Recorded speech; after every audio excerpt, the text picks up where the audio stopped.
You know, when we think about borders, we usually picture like lines drawn on a map, a fence, a river, maybe a concrete wall, or a sign that says you're leaving one place and entering another. Right. Yeah. Yeah. A traditional border is a tangible thing. It's really designed to just manage geography. Exactly. It's physical. It's something you can see and touch. But I want you to imagine living in a world where the borders aren't on a map at all. Instead, they are these invisible lines drawn in the very air between people. Wow. Yeah. Imagine a society where the physical distance between you and another human being is mathematically calibrated, and it's based purely on the circumstances of your birth. It really just completely rewires how you conceptualize space and humanity, for that matter. It does. It means stepping across an invisible 4-foot line isn't just, a social misstep. It's a transgression that defines your entire existence. Because it turns everyday interactions into this constant minefield of social positioning. Right.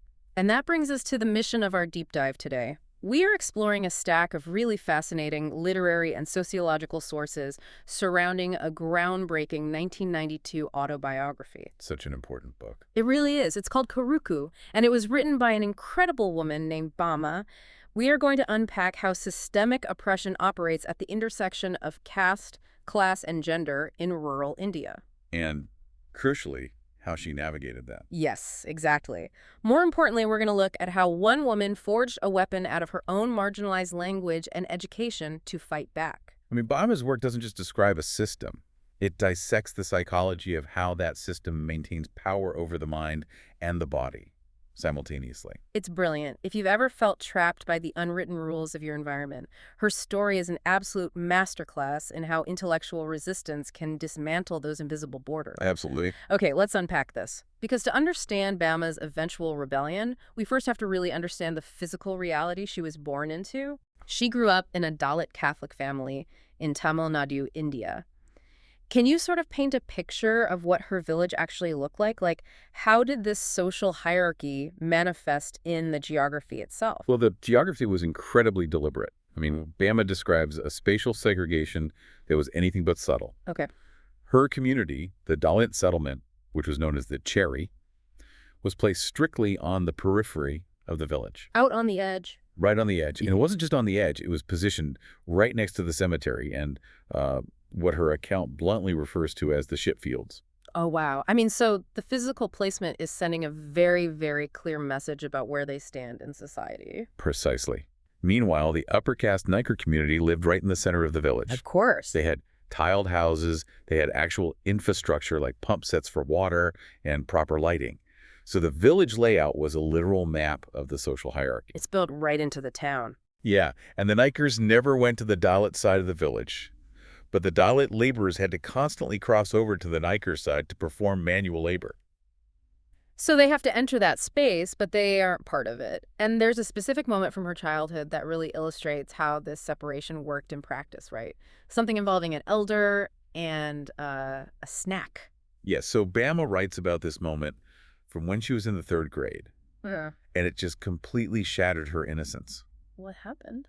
She was walking home and saw a highly respected elder from her own community carrying a small packet of vadais, which are these savory fried snacks, to deliver to a Niker landlord. Okay. But he wasn't holding the packet in his hands. He was holding it by a long string. By a string, like dangling it. Dangling it, yes. Yeah. He was bowing extremely low, cupping the hand that held the string and leaning far forward to offer it to the landlord without getting too close. That is just... And at first, Bama, being a kid, actually thought it was funny. She thought he was just playing a game or being silly. Because it looks absurd to a child. Exactly. But it wasn't a game at all. Her older brother, Annan, had to explain the harsh reality to her. Which was what? The elder was holding the packet by a string so that his hands wouldn't pollute the food meant for the upper caste landlord. Pollute it just by touching the wrapper. Right. This is what sociologists call the logic of pollution. It's this deeply entrenched systemic belief that a Dalit person's touch, or even their mere proximity, will biologically and spiritually contaminate an upper caste person. And reading about this, it seems like that logic governed absolutely everything. I mean, Bama describes something called the 4-foot rule. What exactly was that? Yes. The 4-foot rule dictated how water was distributed to Dalit laborers who were out working under the hot sun. Okay. When they needed a drink, upper caste Nyacker women wouldn't just hand them a cup. They would stand on an elevation and pour the drinking water from a height of exactly 4 feet. Wow. From 4 feet in the air. Yes.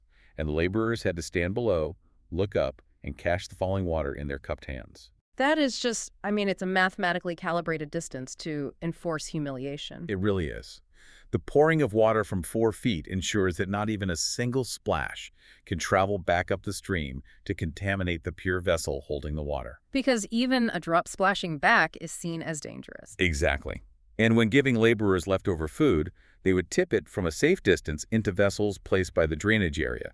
They were absolutely terrified their pots might accidentally touch. Unbelievable. What's happening here is the transformation of the Dalit body into a perceived biohazard. I'm struggling to make sense of this, though. I have to push back a bit on the logic of this system. Sure. If the upper castes considered Dalit people to be so inherently unclean and physically contaminating, why did they rely on them to do all the intimate domestic chores? That is the big question. Right. I mean, Bama describes her grandmothers sweeping the Nikers' houses, washing their clothes, literally being inside their personal spaces all day. How does that hypocrisy even function? It's a brilliant question, and it really strikes at the core of how performative subjugation works. The system is fundamentally hypocritical. Okay. The upper castes absolutely required Dalit labor to maintain their physical cleanliness, their wealth, and their entire lifestyle. They need the floors swept and the fields harvested. They need the work done. Right.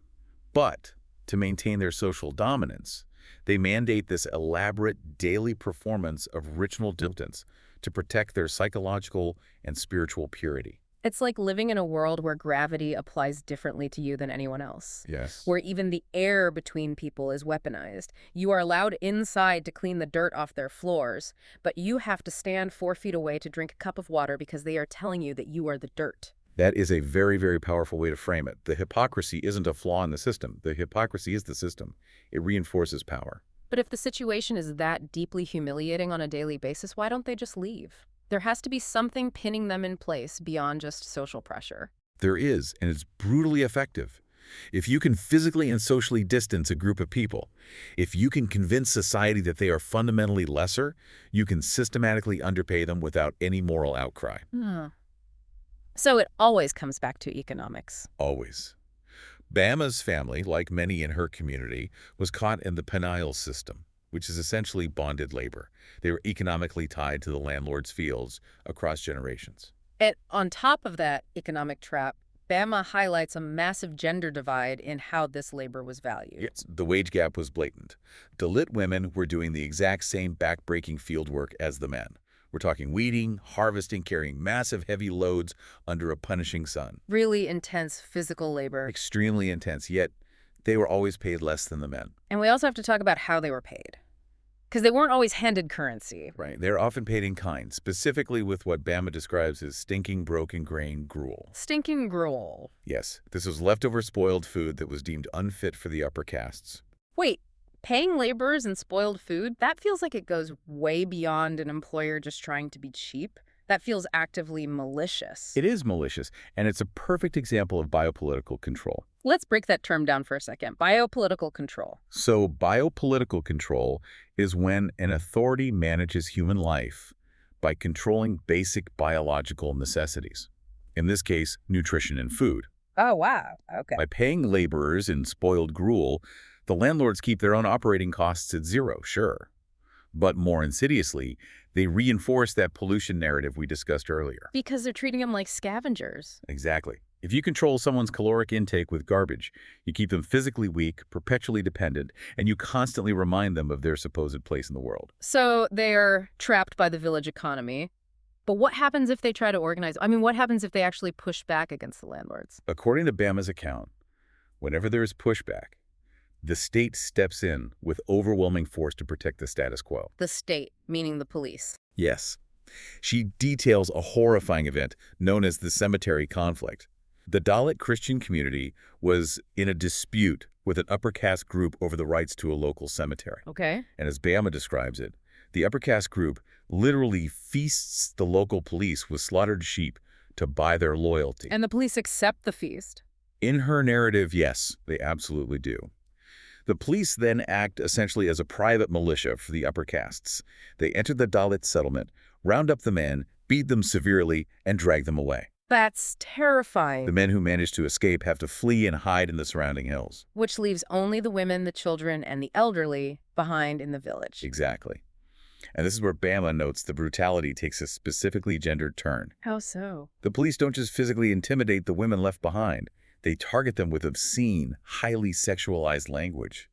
She writes that the police told these women, whose husbands are either arrested or hiding for their lives, that they should entertain the police at night. That is just sickening. They shove guns against their bodies. It's using sexual violence as a tool of state intimidation. What's fascinating here is how clearly this illustrates the concept of intersectional oppression. Intersectionality is the idea that different forms of discrimination overlap and compound each other. Right. Bama and the women in her village weren't just facing one type of hurdle. They were facing what sociologists call the triple burden. The triple burden: caste, class, and gender. Precisely. The state and the village economy use the Dalit woman's body as a proxy to shame the entire community. Squeezed from every side. Because they are Dalits, they are treated as though they lack legal protection. Because they are poor laborers, they have absolutely no economic leverage to fight back. And because they are women, they are subjected to sexual pathologization and physical vulnerability. It's a complete trap. And if you're listening to this and thinking, this is just ancient history or isolated to one specific region, I really want you to think about how this translates today. Oh, absolutely. You can look at this triple burden as a very stark, extreme version of a modern systemic trap. Think about marginalized groups in our own societies who are pushed into essential, back-breaking work. The jobs our cities absolutely rely on to function. Right, the invisible labor. Exactly. Yet those same people are rendered completely invisible, chronically underpaid, and left entirely unprotected by the very systems that depend on their labor. The mechanics of keeping people trapped are incredibly universal. They really are. And when you find yourself trapped like that, squeezed by the economy on one side and state violence on the other, you naturally look for an escape hatch. You have to find a way out. For Bama, she believed that escape hatch was going to be the Catholic Church. Right, because her family was Catholic, and the core preaching of the church is equality, love, and that everyone is created in the likeness of God. Exactly. So Bama makes a massive life decision. She decides, I'm going to become a nun. I'm going to change the system from within, and I'm going to dedicate my life to helping educate Dalit children. It's a noble, hopeful plan. But when she actually enters the convent, she realizes she hasn't escaped the trap at all. In her autobiography, she famously refers to the convent as a luxurious cage. And a luxurious cage. What does that actually look like on the inside? I mean, how are the caste divisions maintained in a place that explicitly preaches universal brotherhood? Well, Bama uncovers a devastating rift between Christian theological belief and institutional practice. The convent itself is incredibly wealthy with every material comfort, yet the caste divisions from the village are fiercely maintained inside the walls. Even among the nuns. Yes. She learns that some religious orders historically refuse to accept Dalit women entirely, referring to them patronizingly as heterogens. And even in the orders that do accept them, the roles are strictly segregated, right? Yes. Bama observes that Dalit nuns are consistently forced to do the menial chores. They are the ones sweeping the premises, washing the classrooms, and cleaning out the lavatories. Just reproducing the village dynamics. Exactly. Meanwhile, she hears upper caste nuns using horrific slurs, calling the Dalit people cobras and subhuman. Inside a convent. That is just wild. Inside a convent. And Bama realizes that the religious vows the nuns take, poverty, chastity, and obedience, are actually being weaponized by the institution. Weaponized how? The vow of obedience in particular is used to infantilize and silence the Dalit nuns. Instead of helping impoverished Dalit children like she wanted to, her vow of obedience is used to force her to serve the interests of wealthy upper caste children in prestigious elite schools. Here's where it gets really interesting.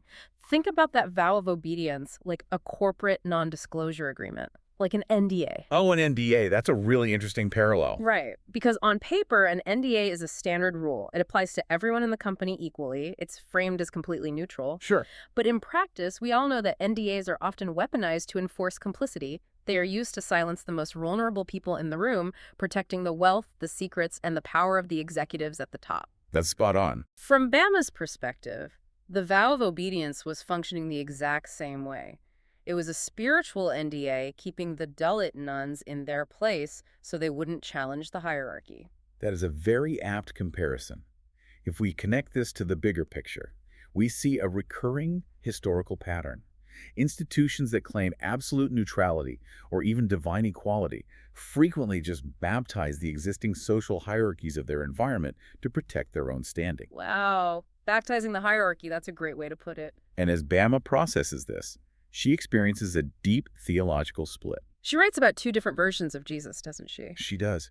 She realizes the institution she serves worships what she calls a wealthy Jesus. A wealthy Jesus. Yeah, a figure of grandeur, authority, and social status, completely divorced from the suffering of the poor.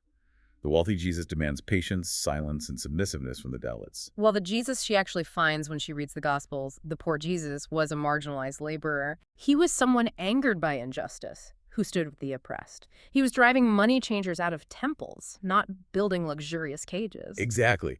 The poor Jesus demands justice. And Bama reaches a breaking point where she realizes she cannot follow the poor Jesus while remaining inside an institution built to protect the wealthy Jesus. So the village economy exploits her. Her account shows the state brutalizing her community. And now the church has betrayed her faith. Right. The institutions have completely failed her. So how does she actually fight back? Well, she does something incredibly brave. She realizes she cannot fix a broken system from the inside. So she walks out. She leaves. She leaves the convent, gives up the security it provided to live as an independent woman, and she decides to weaponize the very tools that these institutions use to exclude her in the first place. Education and language. Education and language. I know this strategy of using education as a weapon actually traces back to her brother, Annan. There's a story from her childhood about a coconut that really sets this up. Can you explain what happened there? This is a really pivotal moment in the book. It's known as the coconut incident. Okay. When Bama was a young girl in the 7th class, she was playing outside near the school. A green coconut falls from a tree nearby. She doesn't touch it. She doesn't do anything wrong. It's just standing there. But the school headmaster, who is from an upper caste, singles her out the next day in front of the entire morning assembly. The whole school is watching. Hundreds of kids. He publicly shames her, calls her a thief, and says, "You have shown us your true nature as a pariah," using a caste name as a harsh insult. That is heartbreaking. She didn't even do anything. And that is the crux of it. Sociologists analyzing this moment point out that the headmaster commits an ontological crime against her. Hold on, let's break that down. Ontological meaning a crime against her very state of being. Exactly. He's not punishing her for an action she committed. He is punishing her for her existence. He assumes her guilt purely based on her caste. The school, which is theoretically supposed to be an equalizer and a path to liberation, instead acts as a crucible of oppression. It's designed to break her spirit early. But her brother Annan sees this happen or hears about it, and he gives her the ultimate counter strategy. He tells her that because they are Dalit, society will never freely give them honor or dignity. Never. They aren't going to politely invite her to the table. So he says, you have to take it. He tells her to study with a frenzy. To study with a frenzy is such a powerful phrase, and she does. She consistently stands first in her class. Academic excellence literally becomes her armor. It's the one thing they can't take away. Right. Later in life, this foundation gives her the intellectual confidence to challenge her college principal head-on when the school tries to impose discriminatory rules. Yeah. She realizes that her absolute mastery of academics forces the establishment to deal with her on her own terms. They can't dismiss her because she's simply smarter and works harder than them. It's like turning the very walls of your prison into a battering ram. She takes the education they actively tried to withhold from her, masters it, and uses it to smash their rules. Yes. And that all culminates in her writing her autobiography. But she makes a huge controversial choice in how she writes it, right? A massive choice. She doesn't write Karukku in Sentamil, which is the refined, highly Sanskritized literary Tamil favored by the upper caste establishment and academic publishers. Which is what was expected. Exactly. Yeah. Instead, she writes the entire book in Cheri Tamil, the coarse, colloquial, everyday dialect of her Dalit settlement. That must have sent shockwaves through the literary establishment. Oh, it did. This raises an important question about what society deems as proper or professional communication. Right. By refusing to sanitize her language, Bama forces the literary world to validate Dalit speech. She breaks the established rules of written grammar and spelling on purpose. She brings the work chants, the slang, and the raw, unfiltered emotion of her people into the highly guarded, formal space of literature. And it's not just the dialect. She also aggressively rejects the label the state gave her people. Earlier, you mentioned the word Horigen. Yes, Horigen translates roughly to children of God. It was popularized by Gandhi and adopted by the state. It sounds nice on the surface, but Bama points out that it's actually incredibly patronizing. Very patronizing. It's a label of pity. It implies they are helpless children needing upper caste saviors. Instead, she embraces the word Dalit. Right. Dalit translates to the broken or the ground down. It is not a word of pity, it's a militant word. It's a stark acknowledgement of systemic violence and a fierce demand for justice, not a request for charity. Which brings us to the title of the book itself, Karukku. I know there's a really deep meaning behind that word. There is. It is a brilliant polysemic metaphor. A polysemic metaphor meaning a symbol with multiple overlapping layers of meaning. Exactly. Literally, a Karukku is the saw-edged stem of the palmyra leaf. As a child in the village, Bama would constantly get scratched and cut by these jagged leaves while out gathering firewood. So on one level, the Karukku represents the pain. It represents all the events that cut her and made her bleed, the humiliation of the 4-foot rule, the stinking gruel, the state brutality, the hypocritical nuns. But it's also a pun in Tamil, isn't it? It is. The word contains the root karu, which translates to embryo or seed. Oh, wow. So simultaneously, it symbolizes freshness, newness, and the birth of a revolutionary identity. The Karukku is a double-edged sword. It is the harsh reality the world used to cut her, but by turning it into literature, it becomes the weapon she uses to slash through the darkness of their ignorance. I just want to pause on that image for a second. Think about how terrifying it must have been for the establishment. Terrifying.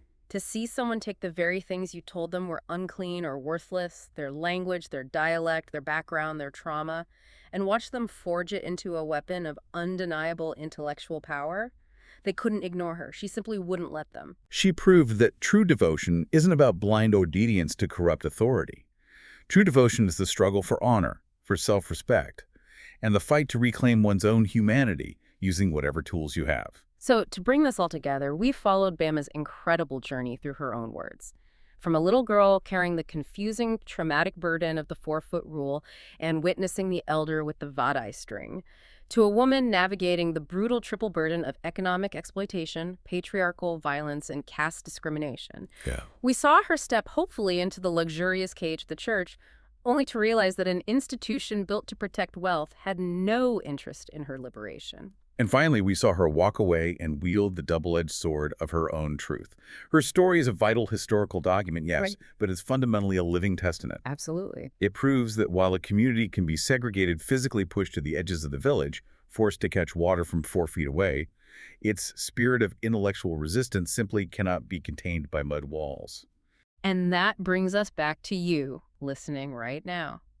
Think back to those invisible borders we talked about at the very beginning of this deep dive, the lines drawn in the air. Right. Think about the invisible 4-foot rules that might exist in your own workplace, your community, or even your digital spaces today. Who is expected to do the heavy lifting while remaining entirely unseen? Who is being handed the modern equivalent of stinking gruel while being told they should be grateful for the opportunity? It's a powerful question. And more importantly, what would happen if they decided to stop asking for permission and simply wrote their own rule book in their own language? That is the enduring power of the Karukku. Once you finally see those invisible lines, you realize you have the power to cut right through them. Something to mull over until next time. Keep looking for the invisible lines. So imagine you're watching an elder in your community, right? And they're handing a savory snack, like a vadai, to a wealthy landlord. The snack is already wrapped in a banana leaf and then wrapped again in paper. But the elder still has to carry it by this long string. Because the landlord actually believes that if a marginalized person's hand so much as touches the string, the food inside becomes, fundamentally polluted. Exactly. It's just wild to think about. But welcome to today's deep dive, tailored specifically for you. We're getting right into Bamia's groundbreaking 1992 book, Karukku. And we should probably clarify right up front, this isn't your standard autobiography. I mean, an autobiography is usually like a single spotlight focused on one person's individual triumphs, right? Right, whereas Karukku is a testimonial. It's a literary form born from marginalized groups where the writer basically turns on a massive floodlight to bear witness to collective trauma. She actively shifts the whole narrative from I to we. Prioritizing the survival of the entire community over just one person's success. Yeah, and she even writes it in the historically marginalized Dalit dialect. And the word Dalit itself, that comes from a root meaning crushed or broken, doesn't it? It does. But in this context, the source makes it clear this isn't just some label imposed by oppressors. It's actually a chosen political identity, like a collective declaration of rebellion against that crushing weight. And you literally see that crushing weight built straight into the village's architecture. Like the caste system dictates a really rigid geography Of exclusion, absolutely. The layout physicalizes the oppression. Public resources, so things like the school, the post office, the main shops, they are exclusively located on upper caste streets. Meanwhile, Dalits are completely isolated on the outskirts in an area called the Sherry. You can't even enter the upper caste areas unless, like, you're performing manual labor for the dominant classes. Right, and they enforce this border with intense sensory trauma.